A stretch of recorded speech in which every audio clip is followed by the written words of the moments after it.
بسم الله الرحمن الرحيم إن الحمد لله نحمده ونستعينه ونستغفره ونعوذ بالله من شرور أنفسنا وسيئات أعمالنا من يهده الله فلا مضل له ومن يضلل فلا هادي له أشهد أن لا إله إلا الله وحده لا شريك له وأشهد أن محمدا عبده ورسوله يا أيها الذين آمنوا اتقوا الله حق تقاته ولا تموتن إلا وأنتم مسلمون يا أيها الناس اتقوا ربكم الذي خلقكم من نفس واحدة وخلق منها زوجها وبث منهما رجالا كثيرا ونساء واتقوا الله الذي تساءلون به والأرحام إن الله كان عليكم رقيبا يا أيها الذين آمنوا اتقوا الله وقولوا قولا سديدا يصلح لكم أعمالكم ويغفر لكم ذنوبكم ومن يطع الله ورسوله فقد فاز فوزا عظيما أما بعد فإن أصدق الحديث كتاب الله وخير الهدي هدي محمد صلى الله عليه وسلم وشر الأمور محدثاتها فإن كل محدثة بدعة وكل بدعة ضلالة وكل ضلالة في النار. Kita simak kitab yang akan kita pelajari. Bagi yang memiliki cetakan demikian yang ini, maka kita telah sampai di halaman yang ke-41. Sedangkan cetakan yang tebal, covernya, ada yang bisa menyebutkan di halaman berapa? 6. Sebagian ada yang memiliki kitab dengan cetakan atau dengan sampul yang tebal, maka ada perbedaan dari sisi halamannya, mungkin sekitar lebih dari 10 halaman. Nah, pembahasan kita masih terkait dengan Al-Hanifiyah Millah Ibrahim alaihi salatu wassalam. Maka setiap akan memulai pembahasan diingatkan kembali apa materi yang sedang dibahas sebelum kita melanjutkan, setidaknya untuk menghangatkan memori kita dan kemudian bisa menyambung nanti apa yang sedang dibahas, bahwa inti pembahasannya tentang Al-Hanifiyah, millahnya Nabi Ibrahim alaihi salatu wassalam. Matan yang disebutkan atau redaksi Annal Hanifiyah millata Ibrahim, bahwa Al-Hanifiyah adalah millahnya Nabi Ibrahim, yang maknanya an ta'budallaha wahdahu mukhlishan lahuddin, engkau beribadah kepada Allah Jalla wa'ala semata, mengikhlaskan agama ini hanya untuk Allah. Wa bidzalika amarallahu jami'an nas, yang oleh karena itu Allah subhanahu wa ta'ala telah perintahkan kepada seluruh manusia, seluruh hambanya, wa khalaqahum laha, dan Allah telah ciptakan mereka untuk maksud tersebut, adalah untuk beribadah kepada Allah Jalla wa'ala. Maka kita akan membahas kalimat wa khalaqahum laha. Allah telah ciptakan mereka manusia itu laha, untuknya. Penjelasan itu ada di halaman yang telah diisyaratkan tadi, halaman ke-41. Di 3 paragraf terakhir dengan tulisan tebal wa qauluhu, dan perkataannya, maksudnya perkataan penulis rahimahullah berdasarkan matan atau redaksi tadi. Diingatkan lagi wa khalaqahum laha, di mana beliau menyatakan bahwa Allah telah ciptakan mereka manusia itu laha, adalah untuknya. Lebih lanjut Asy-Syaikh Shalih bin Fauzan Al-Fauzan hafizahullah yang mensyarah kitab ini yang sedang kita bahas memberikan penjelasan lebih lanjut. Maksudnya laha, diciptakan untuknya, adalah li'ibadatihi wahdah la syarika lahu subhanah, untuk beribadah kepadanya semata, tidak dipersekutukan baginya, subhanah, maha suci Allah subhanahu wa ta'ala. Maka kita telah mengerti penafsiran laha, untuknya, makanya di situ adalah li'ibadatih, untuk semata-mata beribadah kepada Allah Jalla wa'ala. Khuliqu min ajliha, sambil kalian harakati, termasuk ummahat. 6. Selalu diingatkan ummahat, ibu-ibu yang di belakang. Sesuai perjanjian, tidak ada yang berbicara selama kajian berlangsung. Antum sibukkan dengan menyimak. Maka di antaranya antum mengharakati kitab yang ada di hadapan antum. Khuliqu min ajliha, diciptakan mereka untuk atau dalam rangka tersebut, dalam rangka ibadah. Dzalika kama fi qaulihi ta'ala, yang demikian itu sebagaimana firman Allah Jalla wa'ala, ayat yang sudah kita hafal bersama pada surat Az-Zariyat ayat ke-56, wa ma khalaqtul jinna wal insa illa liya'budun, dan tidaklah aku ciptakan jin dan manusia melainkan untuk beribadah kepadaku, kata Allah. Kita mengambil faidah dari syarah Ushulul Tsalatsa dengan syarahnya Asy-Syaikh Ubaid bin Abdullah bin Sulaiman Al-Jabiri hafizahullah ta'ala, bahwa kata beliau ayat ini terkandung beberapa faidah. Wa ma khalaqtul jinna wal insa illa liya'budun, terkandung minal fawaid wal ahkam, dari faidah-faidah dan hukum-hukum. Di antaranya yang pertama, bayanul hikmah. Tidak ada di kitab antum, tetapi antum tulis fawaidnya.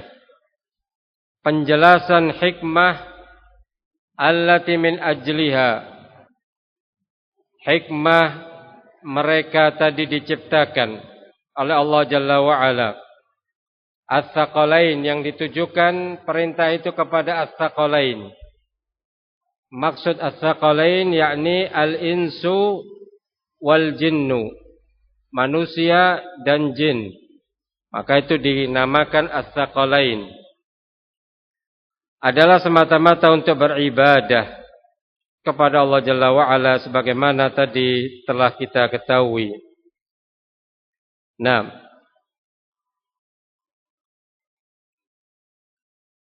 Faedah yang kedua, keimanan tentang keberadaan jin, bahwa jin itu ada. Berdasarkan ayat ini, tidaklah aku ciptakan jin dan manusia. Maka sebagai bantahan kepada mereka yang menafsirkan bahwa jin itu adalah mikrobat ataupun hasyarat. 6. Sel-sel ataupun bentuk perkara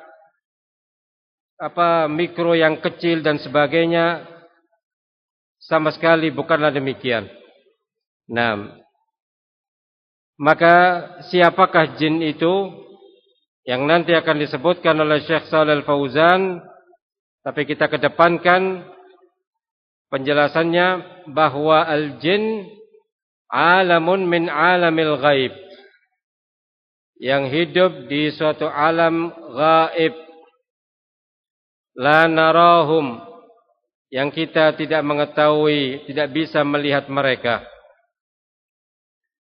6. Dan mereka itu ada. Maka dari sisi menjalankan perintah, menjauhi larangan, sama dengan manusia, sama dengan anak cucu Adam. Tidak dibedakan berdasarkan ayat ini. Tidak aku ciptakan jin dan manusia. Nah, bukannya kemudian jin tidak terbebani untuk menjalankan perintah, menjauhi larangan. Sama sekali tidaklah demikian, melainkan sama dengan yang namanya al-insan, yakni manusia. Itu diantara faedah yang kita bisa ambil dari beliau, hafizahullahu ta'ala wa ra'ah. Kita lanjutkan apa yang disebutkan oleh Syekh Shalih Al-Fauzan.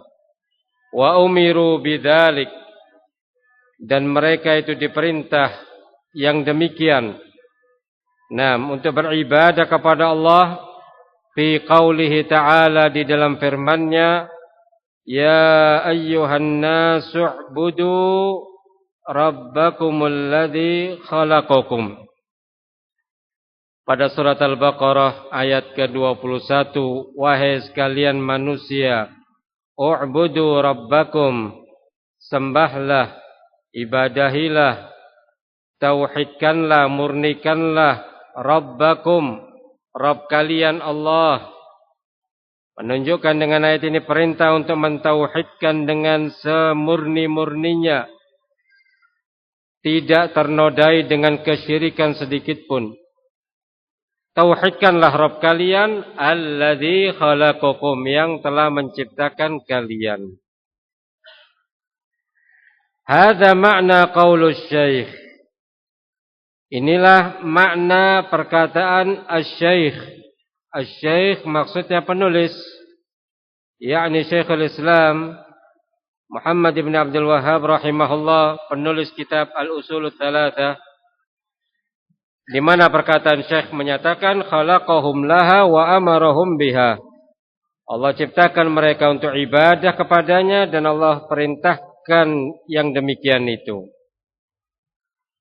Jama'al amrain. Maka pada kalimat ini terkandung dua perkara. Terkumpul dua permasalahan.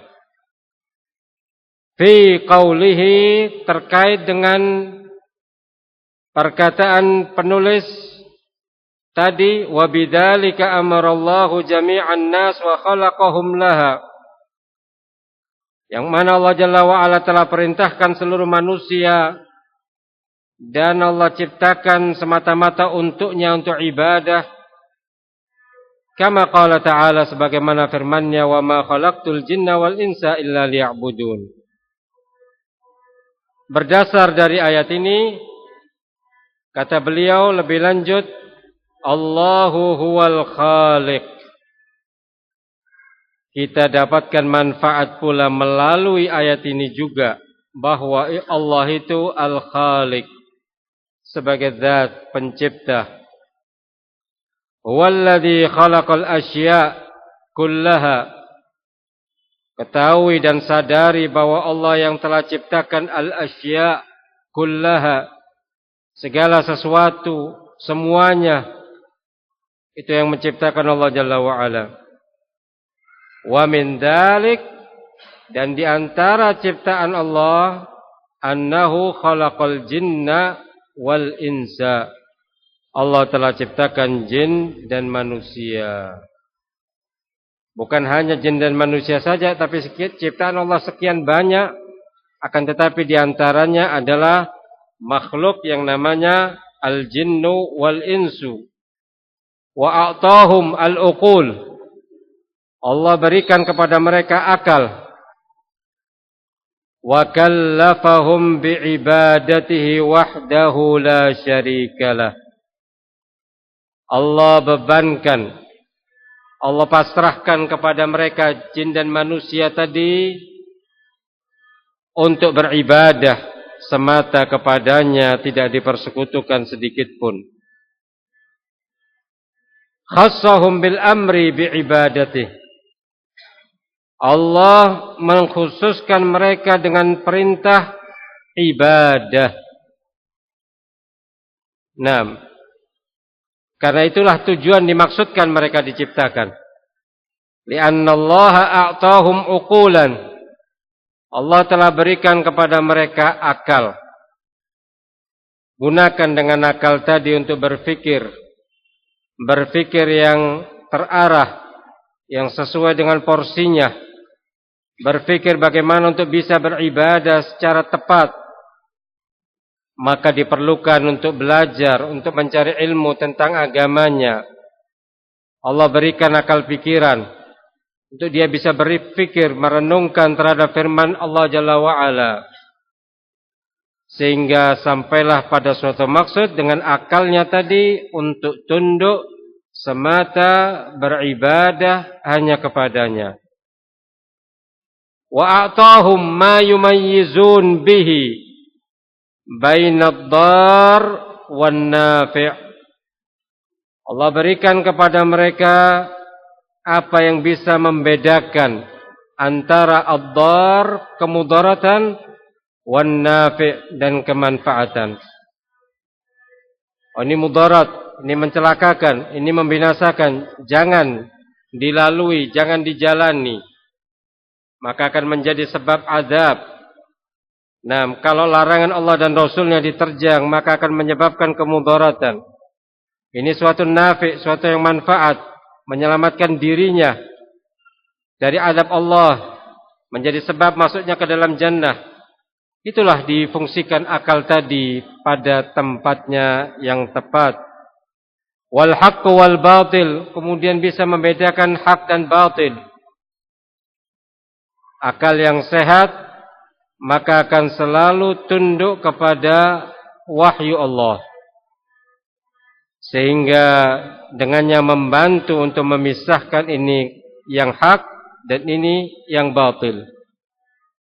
Wa khalaqal asya' kullaha. Allah ciptakan segala sesuatu semuanya itu lima salihihim wa manafi'ihim. Untuk kemaslahatan-kemaslahatan mereka dan untuk kemanfaatan-kemanfaatan mereka. Sungguh begitu mulianya Allah Subhanahu wa ta'ala diciptakan segala sesuatu untuk makhluknya.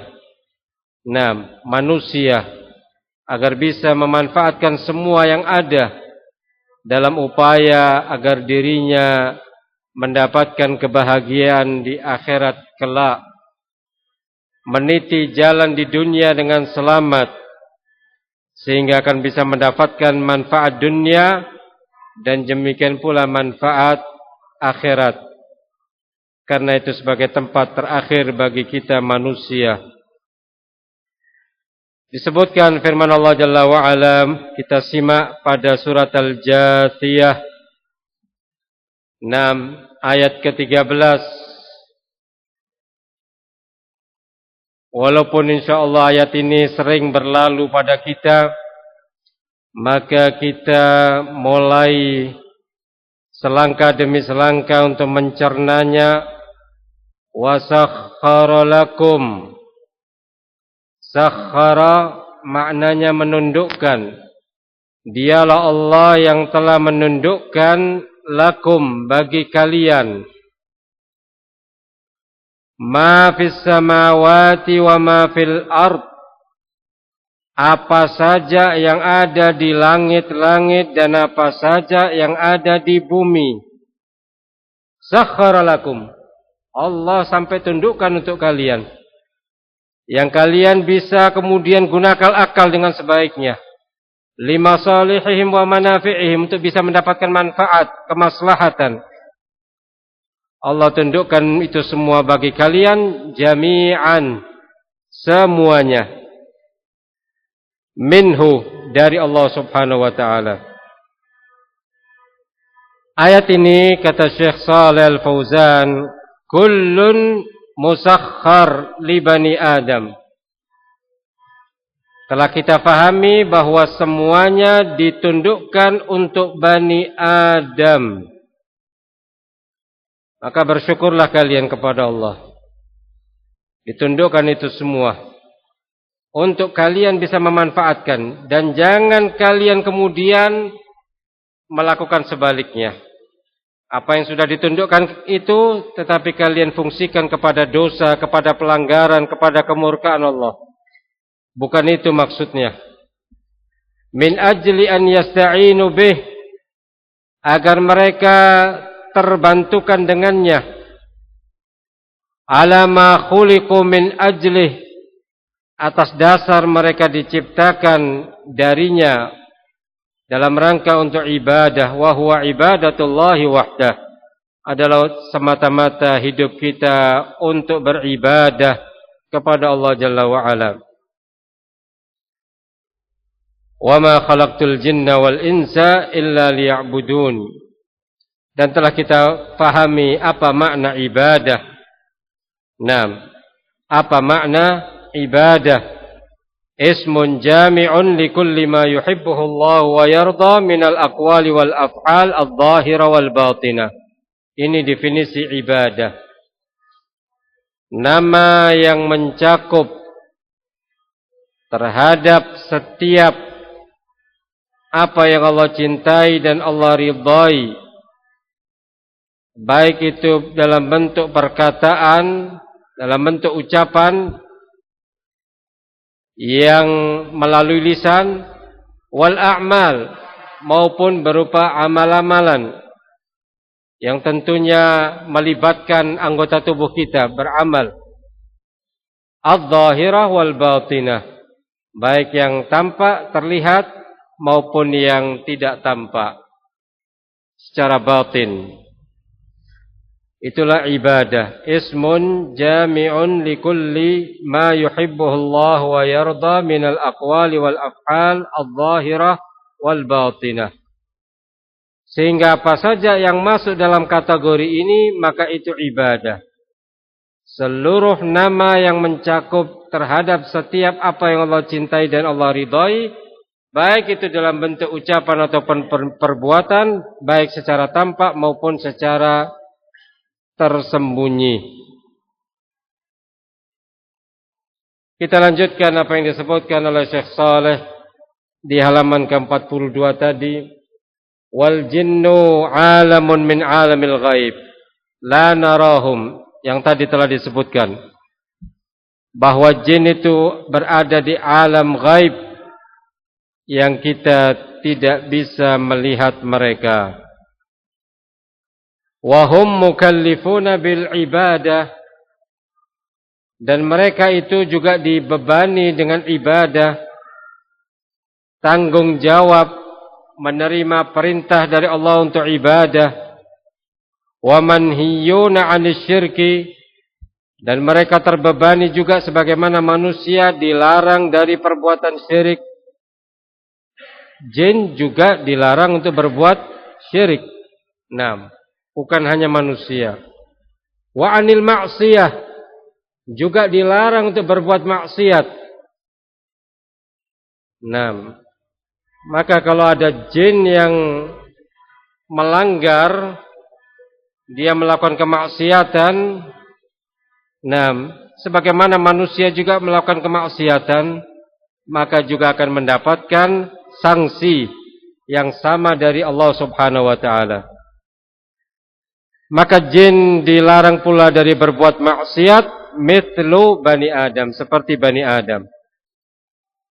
Lakin yakhtalifun an Bani Adam fil khilqah. Akan tetapi perbedaannya dengan Bani Adam dari sisi bentuknya.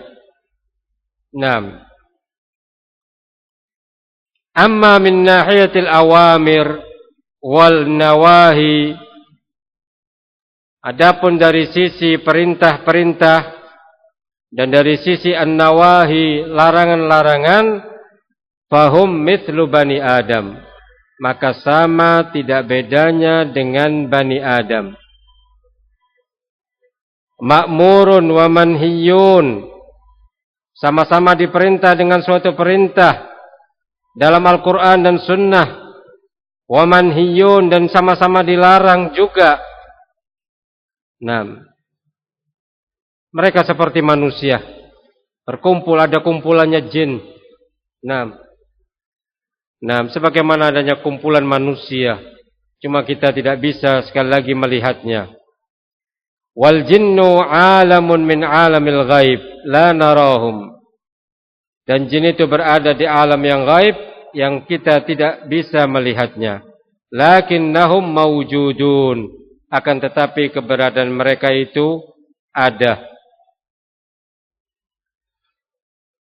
Barang siapa yang mengingkari keberadaan jin, maka bisa mengeluarkan dari keislamannya, bisa menyebabkan kekafiran. Kenapa? Karena dia mengingkari terhadap ayat Allah.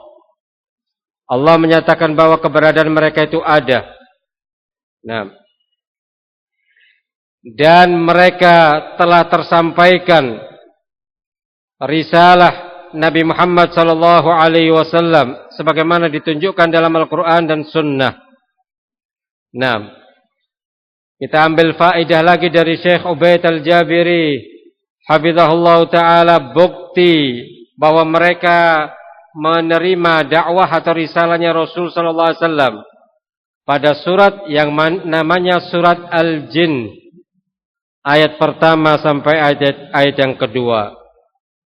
Qul uhiya ilayya annahu istama'u nafarun minal jinni faqalu inna sami'na Qur'anan ajaba.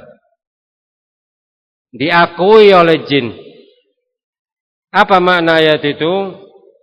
Qul, Allah perintahkan, katakanlah hai Muhammad, Allah perintahkan kepada Nabi Muhammad SAW, uhiya ilayya, telah diwahyukan kepadaku, annahu istama'a nafarun minal jinni, bahwasannya sekumpulan jin telah mendengarkan.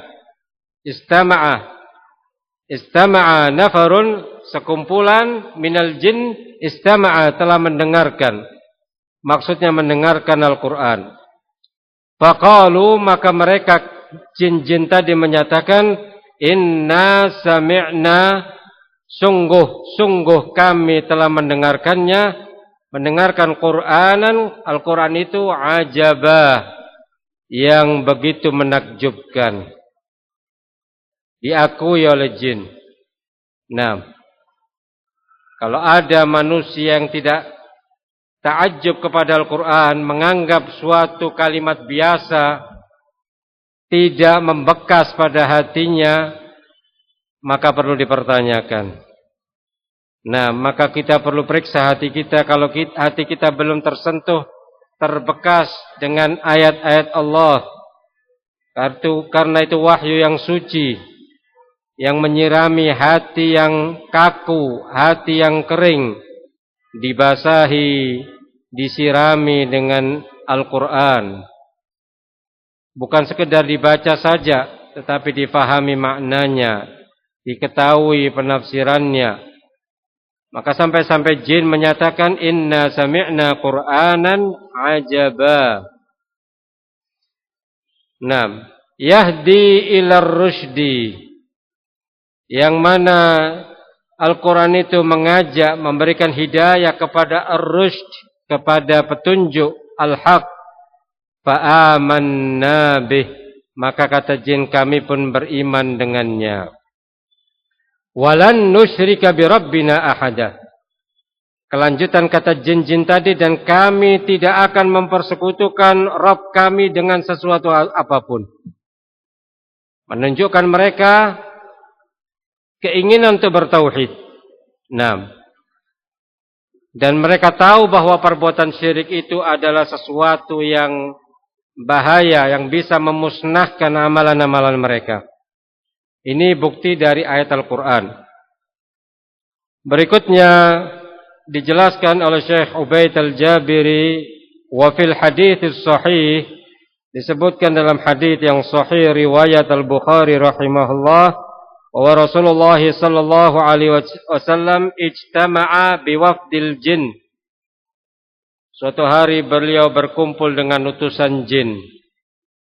Fa qara'a alaihimul Qur'an. Beliau bacakan Al-Quran kepada mereka. Wa da'ahum ilal Islam, beliau dakwahi mereka kepada Islam. Nah, maka menunjukkan risalah kerasulan beliau, Islam ini telah sampai kepada mereka, sebagaimana telah sampai kepada manusia. Maka wajib untuk didakwahkan kebenaran al-haq Islam ini kepada seluruh manusia, agar tunduk semuanya kepada zat yang satu, yakni Allah subhanahu wa ta'ala. Kepada mereka yang kafir, kepada mereka yang musyrik, kepada mereka yang menyimpang, diajak, diseru, didakwahi kepada al-haq untuk menyelamatkan mereka. Adapun mereka mau menerima atau tidak, kembali hidayah taufik hanya milik Allah subhanahu wa ta'ala. Berikutnya, setelah kita tahu bahwa jin itu berada di alam gaib, keberadaan mereka itu ada, wal insu hum banu Adam, sedangkan manusia itu adalah banu Adam. Dinamakan manusia dalam bahasa Arab al-insu, al-insan. Naam. Sebab apa? Lianna ba'dahum ya'nasu bi ba'd. Antum lihat kelanjutannya syarahnya Syekh Al-Fauzan. Karena sebagian mereka ya'nas bi ba'd, arti letter-letternya jinak kepada sebagian yang lain. Ya, saling mengerti itu ya, kemudian mau diterkam, mau dihabisi sama-sama manusianya, sebagaimana layaknya binatang buas. Tidak. Nah, karena manusia tadi punya perasaan, punya kelembutan antara satu kepada sebagian yang lain, sehingga dinamakan al-insan, al-ins. Yajtami'un, mereka berkumpul. Wa yata'allafun, mereka saling kasih sayang satu dengan yang lainnya. Itu sebabnya dikatakan demikian. Wal insu wal jinnu summu jinnan minal ijtinan. Sedangkan jin itu dinamakan jin dalam bahasa Arab berasal dari kata al-ijtinan, yang maknanya al-ikhtifa, wa huwa al-ikhtifa. Ikhtifa, sesuatu yang tersembunyi, terselubung, tidak tampak. Wa minhu al-janin fil batan, sehingga ada kata janin. Nah, makhluk yang ada di dalam perut ibu dinamakan janin, itu dari kata jin juga, janin. Ya. Kenapa? Karena belum kelihatan, masih dalam perut, belum keluar, sehingga dinamakan janin dan sudah menjadi bahasa kita. Lianna mukhtafun, karena tertutup. Nah, wajannahul lail idza satarahu, malam juga dinamakan jin. Kenapa? Karena menutupi, gelap, menyelimuti. Demikian asal-usul mengapa dikatakan manusia itu al-ins dan mengapa jin itu dikatakan al-jin. Wal jinan huwa syai' al-khafi al-mustatir, adalah sesuatu yang tertutup, tersembunyi dari kita, la narahum, yang kita tidak bisa melihatnya. Selanjutnya kata beliau, wahum alamun maujud, maka mereka jin itu berada di alam yang ada, yang Allah ciptakan ini. Man angkarahum fahuwa kafir, siapa yang mengingkari keberadaan jin maka dia kafir. Li'annahu mukadzibun lillahi wa lirasulih. Kenapa divonis kafir? Alasannya mukadzibun lillah, dia mendustakan terhadap Allah wa rasulih, dan kepada rasulnya. Sebagaimana sudah dibuktikan, ayat menyebutkan, hadits sahih sudah menyebutkan. Wali ijma'il muslimin, dan dia mendustakan kesepakatan kaum muslimin, kesepakatan para ulama kaum muslimin. Faqad bayyana Allah subhanahu wa ta'ala annahu lam yakhluq al-jinna wal insa illa li'ibadatihi la li syai'in akhar. Dan sungguh Allah Jalla wa'ala telah jelaskan bahwa Allah tidak ciptakan jin dan manusia melainkan untuk beribadah kepadanya, la li syai'in akhar, bukan untuk sesuatu yang lain. Maka fahami bahwa kita diciptakan, ditakdirkan, ditunjuk oleh Allah untuk hadir di muka bumi ini. Tujuannya apa? Maka jawab dengan tegas, li'ibadatih, untuk beribadah kepada Allah. Jangan sampai ada yang tidak tahu seorang muslim ketika ditanya apa tujuan kamu hidup di dunia, masih berpikir, masih meraba-raba, apa kira-kira ya tujuan hidup di dunia? Apa untuk makan saja, mengenyangkan badan, atau untuk minum, atau untuk foya-foya, menuruti segala hawa nafsu yang dia inginkan? Maka sungguh rugi dan jauhlah dia dari jalan yang hak. Maka perlu dia disadarkan tujuan hidup ini adalah untuk ibadah. Fahum lam yakhluqhum li ajli an yanfa'uh aw yadurruh. Maka Allah tidak ciptakan mereka agar mereka manusia memberikan manfaat kepada Allah, aw yadurruh, atau mereka memberikan mudarat kepada Allah. Menunjukkan tidak terpengaruh manfaat dari ibadah manusia atau kemudaratan yang dilakukan oleh manusia terhadap Allah Subhanahu wa ta'ala. Aw ya'tazzu bihim minadh-dhul. Atau mulia dengan sebab mereka dari kehinaan. Allah sudah mulia, tidak perlu kalian muliakan. Kalian muliakan semata-mata adalah untuk kalian, untuk bisa bertauhid dengan benar, untuk memuliakan kepada Allah Jalla wa'ala sebagai Rabb kalian. Wa yatakatsar bihim min qillah, atau menjadi banyak dengan mereka manusia dari yang tadinya sedikit. Kalla wa kalla, sama sekali tidaklah demikian. Li'annahu ghaniyyun 'anil 'alamin, karena itu Allah Maha Kaya dari seluruh sekalian alam. Wa ma khalaqahum lihajatin ilaihim, tidaklah Allah ciptakan mereka manusia karena Allah punya keperluan kepada mereka. Tidak. Ma khalaqahum li ajli an yarzuquh, Allah tidak ciptakan manusia agar manusia memberikan rezeki kepada Allah. Tidak. Au yaktasibu lahul amwal, atau bisa menghasilkan harta untuk Allah. Sama sekali. Allah perintahkan kalian sedekah, Allah perintahkan kalian berinfak, bukan bermanfaat harta tadi bagi Allah, tetapi adalah untuk diri kalian sendiri. Allah simpan sebagai catatan amal saleh. Disebutkan pada surat Adz-Dzariyat ayat ke-57-58 untuk mengakhiri kajian malam hari ini. ma uridu minhum mir rizqin wa ma uridu ay yut'imun. Innallaha huwar razzaqu dzul quwwatil matin. Kata Allah, ma uridu minhum, aku tidak menginginkan dari mereka manusia, min rizkin, dari rizki.